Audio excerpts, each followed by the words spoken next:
ভয় করতে হবে কাকে? আরো ধরে বলেন। এ বগুড়ার মুসলমান গভীর মনোযোগ, সময় যেহেতু কম, বেশিক্ষণ আপনাদেরকে ব্যাখ্যা দিতে পারবো না, তবে মূল কথাটা বলার পর আপনাদের মধ্য থেকে বিধানে চলে যাও। আল্লাহর ভয় কাকে বলে? অর্ধ পৃথিবীর খলিফা আমিরুল মুমিনিন খলিফাতুল মুসলিমিন যখন অর্ধ পৃথিবীর খলিফা হয়ে গেলেন, এইরকম একদিন রমজান মাসে ঘর থেকে বের হওয়ার পর, গভীর রজনীতে ঘর থেকে বের হওয়ার পরে তার দেশের মধ্যে, রাজ্যের মধ্যে, গ্রামের মধ্যে ঘুরে ঘুরে বেড়ায় গরিব দুঃখীদের খবর নেওয়ার জন্য। এইরকম ওমর ফারুক ঘুরতে ঘুরতে লক্ষ্য করে দেখতে পারে একটা ঘরের মধ্যে থাকে দুইজন মহিলার কণ্ঠে সাউন্ড পাওয়া যায়। একজন হলো বৃদ্ধ মহিলা, আর একটা হলো যুবতী মেয়ে। এই বৃদ্ধ মহিলাটা যুবতী মেয়েটিকে ডাকতে বলে, মারে প্রতিদিন দুধ দহন করার পরে বালতিটা ভরে যায়, আজকে কি দুধের বালতিটা ভরেছে নাকি? মেয়ে ডাকতে বলে, মা প্রতিদিন দুধের বালতি ভরে, আজকে তো দুধের বালতি ভরে নাই, এখন আমি কি করব আপনার কাছে জানতে চাই। মা ডাকতে বলে, মেয়ে রে, দুধের বালতি যদি না ভরে তাহলে তো বাজারে বিক্রি করতে গেলে দাম কম হবে, দুধের বালতিটা ভরতে হবে। এখন তোমাদের কাছে যেই কথা বলি মনোযোগ দিয়ে শুনে না। ওরে মেয়ে রে, ওই দুধটা বিক্রি করার আগে ওই বালতির দুধের ভেতরে তুমি কিছু পানি ঢুকাইয়া দাও। জোরেখন সুবহানাল্লাহ। কি এ জোরেখন নাউজুবিল্লাহ। আচ্ছা বলেন তো, দুধের মধ্যে পানি ঢুকালে দুধ আসল থাকে না নকল হয়? আরো জোরে বলেন। এইরকম নকল ব্যবসায়ী বাংলাদেশে আছে না নাই? বর্তমানে বাংলাদেশের সবচাইতে বড় নকল ব্যবসায়ী হলো তরমুজের ব্যবসায়ী। এ কথা বল না কা, এরা তরমুজ কেনে পিস ভাও আর বিক্রি করে কেজি ভাও। কি বগুড়ার কি খবর? কথা বল ঠিক কিনা? আমি তরমুজ ব্যবসায়ীদেরকে বলতে চাই, এই পৃথিবীতে সর্বপ্রথম কিন্তু তরমুজের ব্যবসা করতে ফিরাউন। এ কথা বল না কা, ইতিহাস ভুলে গেলে চলবে না। এই ফিরাউনকে যখন তার মালিক তরমুজ বিক্রি করতে দিত, ও কিন্তু পিস ভাও আর বিক্রি করতো কেজি ভাও। আজকে বাংলাদেশের একই অবস্থা, যেই তরমুজ 100 টাকা পিস কিনে 800 টাকা 1000 টাকা পিস বিক্রি করে। আরো জোরে বলেন। আমি তরমুজ ব্যবসায়ীদেরকে বলতে চাই, ফিরাউনের সঙ্গে আপনাদের তুলনা করলাম, মন খারাপ করবেন না। আল্লাহর পাঙ্গাস মাছ খায়, কাছে যা পাই তাই খায়। বাঙালি কিছু পারু পারে না পারু, খাবার ফাস্ট। কথা বল না কা? এই যে অতিরিক্ত খাবার ফলে শরীরের মধ্যে যে ভাইরাসের তৈরি হয়, জীবাণুর তৈরি হয়, এই যে 11 মাস বেশি খাবার ফলে আমাদের শরীরে যে ভাইরাস আর জীবাণু তৈরি হয়, একমাত্র যখন আমরা রোজা থাকি 12-14 ঘন্টা আমরা খাই না, খাবার যখন বন্ধ থাকে, এই শরীরের সক্রিয় কোষগুলো ওই জীবাণুকে খেয়ে ফেলে। এরই নাম হলো অটোফেজি। এই রোজা থাকার মাধ্যমে আল্লাহ শরীরের সব রোগ জীবাণুকে ভালো করে দেয়। একটু জোরে বলেন না সুবহানাল্লাহ। তাহলে ভালো করে বোঝেন, এই মুসলমানদের রোজা নিয়ে ইহুদি খ্রিস্টানেরা গবেষণা করে নোবেল পুরস্কার পাইল। তারা গবেষণায় বলেছে, রোজা এমন একটা ইবাদত যেই রোজা থাকার মাধ্যমে আল্লাহ ক্যান্সার রোগকে ভালো করে দেয়। আর একটু জোরে বলবেন না? এই রোজা থাকার মাধ্যমে আল্লাহ তাআলা হাই প্রেসারকে ভালো করে দেয়। এই রোজা থাকার মাধ্যমে আল্লাহ তাআলা ডায়াবেটিসকে নিয়ন্ত্রণে এনে দেয়। এই রোজা থাকার মাধ্যমে আল্লাহ তাআলা শরীরের কোষগুলোকে ভালো করে দেয়। এমনকি গবেষণায় বলা হয়েছে, রোজার মাধ্যমে আল্লাহ তাআলা 1 নয় 2 নয় প্রায় 100টিরও বেশি রোগকে আল্লাহ চিকিৎসা করে ভালো করে দেয়। আল্লাহ কত বিজ্ঞান ভিত্তিক ইবাদত দিয়েছে, সেই রোজা আমরা থাকি না। ওই রোজা থাকার দরকার আছে না নাই? তাহলে গভীর মনোযোগ, আল্লাহ তাআলা বলেছেন, ইয়া আইয়ুহাল্লাযীনা আমানু কুতিবা আলাইকুমুস সিয়াম, আমি রোজাকে ফরজ করেছি ঈমানদারদের উপরে। তার মানে বোঝা গেল বগুড়া জেলার ভেতরে সুস্থ থাকার পরেও যারা রোজা থাকে না, মনে করবেন এদের ঈমানের ভেতরে ভেজাল আছে। তাহলে যারা রোজা থাকে না তারা হলো বেঈমান, যারা রোজা থাকে না তারা কি? এ বলতে লজ্জা লাগে, জোরে বলেন, যারা রোজা থাকে না এরা কি? কোন ঈমানদার ব্যক্তি রোজাকে ছাড়তে পারে? গভীর মনোযোগ, আল্লাহ তাআলা বললেন, রোজাকে ফরজ করলাম তোমাদের উপরে যেমন করে তোমাদের পূর্ববর্তীদের উপরে ফরজ করেছিলাম। কারণ কি? লাআল্লাকুম তাত্তাকুন। লাআল্লা শব্দটি হরফে মুসাব্বাবিল ফেল, ইন্না, আন্না, কান্না, লাইতা, লাকিন্না, লাআল্লা, এই 6টা হরফে মুসাব্বাবিল ফেল দ্বারা আল্লাহ তাআলা নিশ্চয়তা প্রমাণ করে। আল্লাহ তাআলা বললেন, যদি হক আদায় করে রোজা থাকতে পারো, আশা করা যায় তোমরা মুত্তাকি হতে পারবে। মুত্তাকি মানে কার ভয়? আরো যদি বলেন। আমার প্রিয় বন্ধুগণ, মুসলমান ভাইরা, গভীর মনোযোগ। আল্লাহ রাব্বুল আলামিন রমজান মাসে রোজা রোজাকে আমাদের জন্য ফরজ করে দিলেন যাতে করে আমরা মুত্তাকি হতে পারি। মুত্তাকি শব্দের মূল শব্দ হলো খাউফুল্লাহ, খাশিয়াতুল্লাহ। সব সময় থাকবে অন্তরের মধ্যে কার ভয়? আরো জোরে বলেন। এখন আমি আপনাদেরকে জিজ্ঞাসা করি, বলেন তো দেখি, এ বগুড়ার মুসলমান, আমরা আল্লাহকে ভয় করি কি করি না? আরো জোরে বলেন। কারা কারা আল্লাহকে ভয় করি? দুটি হাত আল্লাহকে তুলে দেখান। লিল্লাহি তাকবীর। হে বগুড়ার মুসলমান, কথাগুলো সুন্দর করে বোঝার চেষ্টা করবেন। আমি যেই প্রশ্ন করে উত্তর দেওয়ার চেষ্টা করবেন।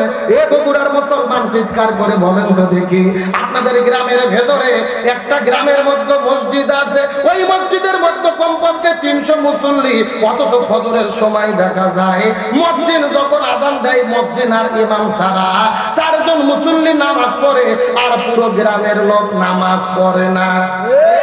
আরো জোরে বলেন। কথাগুলো সুন্দর করে বোঝার চেষ্টা করবে। এই যে সেই লোকটা ফজরের নামাজ পড়ে না, মনে করেন এই লোকের বিরুদ্ধে আপনাদের বগুড়া সদর থানার মধ্যে হয়েছে মামলা। একটা মামলা হওয়ার পরে পরের দিন সকালবেলা, পরের দিন রাতের 3টার দিকে পুলিশের গাড়ি বের হওয়ার পরে এরুলিয়া বাজারের মধ্যে ঢোকার পরে চকপাড়া গ্রামের মধ্যে আসতেছে। ওই এরুলিয়া বাজারের মধ্যে থেকে একজন ফোন করেছে টেলিফোনে যে গ্রামের মধ্যে কিন্তু পুলিশের গাড়ি ঢুকেছে। ওই যে সেই লোকটা, লোকের বিরুদ্ধে মামলা আছে, ওই লোকটা ফজরের আযান শোনার পরে মসজিদে যায় না, অথচ যেই সময় শুনেছে পুলিশের গাড়ি ঢুকেছে। আমি আপনাদের জিজ্ঞাসা করতে চাই, বগুড়ার মুসলমান, এই লোকটা ঘরের মধ্যে শুয়ে থেকে ঘুম পারবে নাকি ঝাড়ে দৌড় মারবে? আরো জোরে বলেন। এখন আমি আপনাদেরকে জিজ্ঞাসা করি, বলেন তো দেখি, হে বগুড়ার মুসলমান, যেই মানুষটা ফজরের আযান শোনার পরে মসজিদের মধ্যে যায় না, ফজরের নামাজ পড়ে না, অথচ পুলিশের কথা শোনার পরে বাড়ির মধ্যে থেকে প্রয়োজনে লুঙ্গি খুলে ধুইয়া জীবন বাঁচানোর জন্য দৌড়ে পালিয়ে যায়, এই লোকটা আল্লাহকে বেশি ভয় করে নাকি পুলিশকে বেশি ভয় করে? এ কথা বল না কে? তাহলে এইরকম ভয় দিয়ে কি মুত্তাকি হওয়া যাবে? আল্লাহ বলেন, ভয় করো, ভয় করার মতো সাধারণ ভয় করলে হবে না। প্রকৃত ঈমানদার যারা হবে প্রয়োজনে জীবন দেবে, ফাঁসির দড়িতে ঝুলবে, বাতিলের কাছে মাথা নত করবে না। এইরকম ভয় করার দরকার আছে না নাই? কিন্তু এইরকম ভয় কি আমরা করি? আমার বন্ধুগণ, মুসলমান ভাইরা, গভীর মনোযোগ। আল্লাহর ভয় আমাদের কলিজার মধ্যে নেই, কোরআনের সঙ্গে আমাদের সম্পর্ক নেই।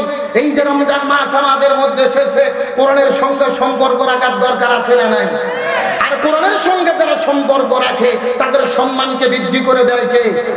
কোরআনের পক্ষে থাকলে যে আল্লাহ তাআলা সম্মান দান করে, তার বাস্তব প্রমাণ গতকালকে আপনারা দেখেছেন। বাংলাদেশের মধ্য থেকে এমন একজন ব্যক্তি বিদায় নিয়ে চলে গেল, সেই পিএইচপি কোরআনের আলোর চেয়ারম্যান, সম্মানিত চেয়ারম্যান, যার নাম মাওলানা শেখ আবু ইউসুফ, যিনি বাংলাদেশের ভেতরে কোরআনের পক্ষে থাকার পরে তিনি গতকালকে বিদায় নিয়ে চলে গেছে। তার মৃত্যুর পরে তামাম পৃথিবীর 200 কোটি বাংলা ভাষাভাষী মানুষেরা তার জন্য চোখের পানি ফেলে দোয়া করতেছে, বলেন আল্লাহু আকবার। তার কারণ কি? তাকে সম্মান করার কারণ কি? এই যে শেখ আবু ইউসুফ, শায়েখ আবু ইউসুফ, একে মানুষ ভক্তি করার কারণ হলো এই ব্যক্তির ইসলামের ক্ষেত্রে কি অবদান রেখেছে মানুষের জানা দরকার। এই শায়েখ আবু ইউসুফ এমন একজন ব্যক্তি যিনি বাংলাদেশের সর্বপ্রথম স্যাটেলাইট টেলিভিশনগুলোর ভেতরে হাফেজদেরকে ধরে এনে কোরআন তিলাওয়াতের মাধ্যমে তামাম পৃথিবীর ঘরে ঘরে কোরআনের আলো ছড়িয়ে দিয়েছেন, বলেন আল্লাহু আকবার।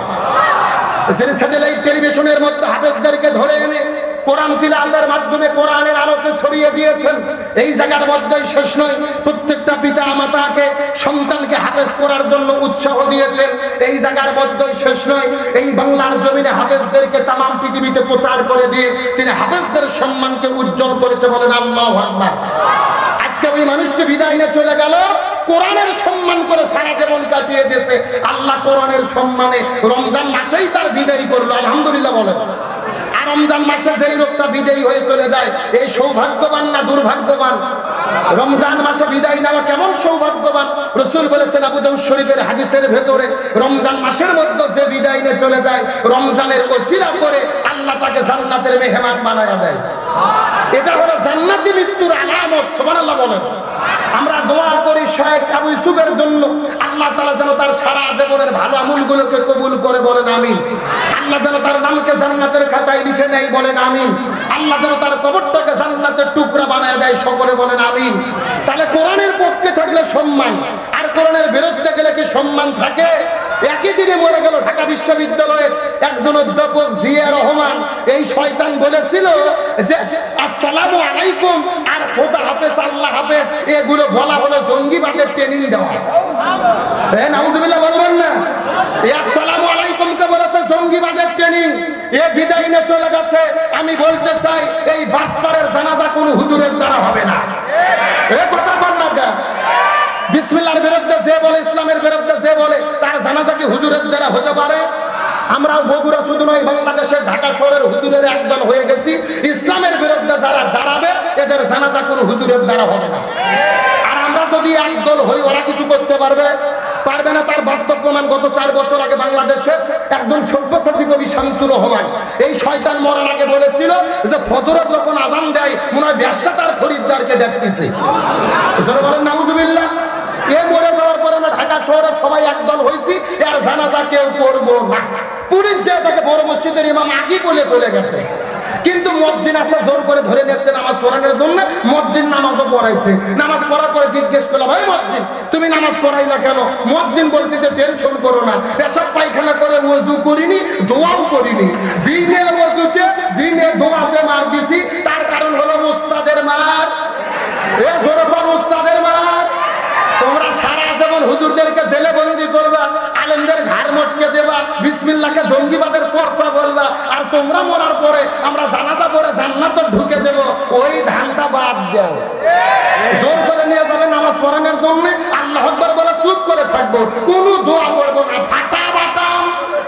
এ কথা কোন কোন ইসলাম বিদ্বেষীর দ্বারা আলেম ওলামা তাদের জানাজা পড়বে? তাহলে চিৎকার করে বলেন ভয় করতে হবে কাকে? আর বলেন এ বগুড়ার মুসলমান, গভীর মনোযোগ। সময় যেহেতু কম, বেশিক্ষণ আপনাদেরকে ব্যাখ্যা দিতে পারবো না, তবে মূল কথাটা বলার পর আপনাদের মধ্য থেকে বিধানে চলে যাও। আল্লাহর ভয় কাকে বলে? অর্ধ পৃথিবীর খলিফা আমিরুল মুমিনিন খলিফাতুল মুসলিমিন যখন অর্ধ পৃথিবীর খলিফা হয়ে গেলেন, এইরকম একদিন রমজান মাসে ঘর থেকে বের হওয়ার পর, গভীর রজনীতে ঘর থেকে বের হওয়ার পরে তার দেশের মধ্য, রাজ্যের মধ্য, গ্রামের মধ্য ঘুরে ঘুরে বেড়ায় গরিব দুঃখীদের খবর নেওয়ার জন্য।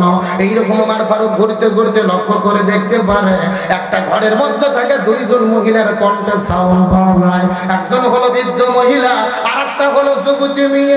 এই বৃদ্ধ মহিলাটা যুবতী মেয়েটিকে ডাকতে বলে, মারে প্রতিদিন দুধ দহন করার পরে বালতিটা ভরে যায়, আজকে কি দুধের বালতিটা ভরেছে নাকি?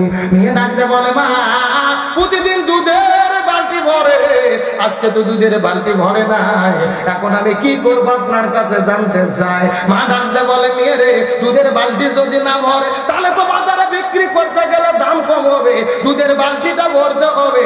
এখন তোমাদের কাছে যেই কথা বলি মনোযোগ দিয়ে শুনে না। ওরে মেয়ে রে, ওই দুধটা বিক্রি করার আগে ওই বালতির দুধের ভেতরে তুমি কিছু পানি ঢুকাইয়া দাও। সুবহানাল্লাহ। কি নাউজুবিল্লাহ। আচ্ছা বলেন তো, দুধের মধ্যে পানি ঢুকালে দুধ আসল থাকে না নকল হয়? আরো জোরে বলেন। এইরকম নকল ব্যবসায়ী বাংলাদেশে আছে না নাই? বর্তমানে বাংলাদেশের সবচাইতে বড় নকল ব্যবসায়ী হলো তরমুজের ব্যবসায়ী। এ কথা বল না কা, এরা তরমুজ কেনে পিস ভাও আর বিক্রি করে কেজি ভাও। কি বগুড়ার কি খবর? কথা বল ঠিক কিনা? আমি তরমুজ ব্যবসায়ীদেরকে বলতে চাই, এই পৃথিবীতে সর্বপ্রথম কিন্তু তরমুজের ব্যবসা করতে ফিরাউন। এ কথা বল না কা, ইতিহাস ভুলে গেলে চলবে না। এই ফিরাউনকে যখন তার মালিক তরমুজ বিক্রি করতে দিত, ও কিন্তু পিস ভাও আর বিক্রি করত কেজি ভাও। আজকে বাংলাদেশের একই অবস্থা, যেই তরমুজ 100 টাকা পিস কিনে 800 টাকা 1000 টাকা পিস বিক্রি করে। আরো যারা বলেন, আমি তরমুজ ব্যবসায়ীদেরকে বলতে চাই, ফিরাউনের সঙ্গে আপনাদের তুলনা করলাম, মন খারাপ করবেন না। আল্লাহর